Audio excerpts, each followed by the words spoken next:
আসসালামু আলাইকুম বন্ধুরা, আজ আপনাদের মাঝে শেয়ার করলাম লাউয়ের পাতা পুলি।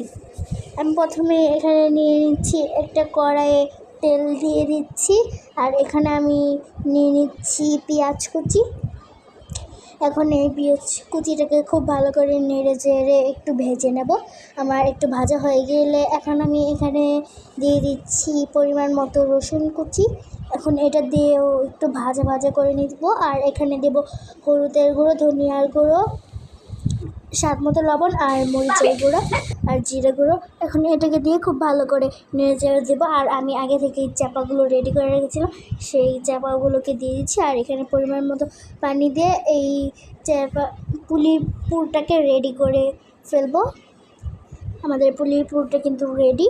এখন আমি একটা বাটিতে পানি নিয়ে নিচ্ছি, আর স্বাদ মতো লবণ আর হলুদের গুঁড়ো দিয়ে দিচ্ছি। আর এখানে দেখুন, আমি এখানে কিন্তু লাউয়ের পাতা নিয়ে নিচ্ছি দুটো একসাথে করে। এখন এটাকে ভাজ করে নেব।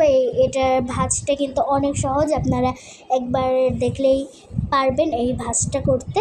এখন আমি আগে থেকে যে পানির মধ্যে হলুদ আর লবণ দিয়ে রেখেছিলাম, সেই লবণের মধ্যে পুলিগুলোকে দিয়ে এখন আমি ভেজে নেব।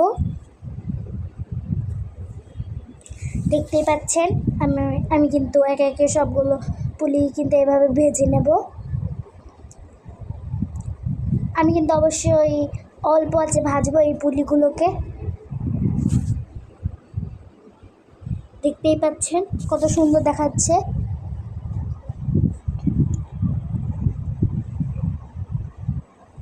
এটা কিন্তু আপনারা সেহরিতেও রাখতে পারেন। এটা কিন্তু বাসায় অবশ্যই ট্রাই করবেন, ইনশাল্লাহ আপনাদের কাছে ভালো লাগবে। দেখুন, আমি পুলিগুলোকে একটা প্লেটে উঠিয়ে নিচ্ছি। কত মজা হয়েছে এই পুলিটা, আপনারা দেখে নিশ্চয়ই বুঝতে পারছেন যে কতটা মজা হয়েছে। দেখতেই পাচ্ছেন, আপনারা অবশ্যই এটা বাসায় ট্রাই করবেন, ইনশাল্লাহ আপনাদের কাছে ভালো লাগবে। আমি আপনাদেরকে ভেঙে দেখাচ্ছি, দেখুন কত। আল্লাহ হাফেজ।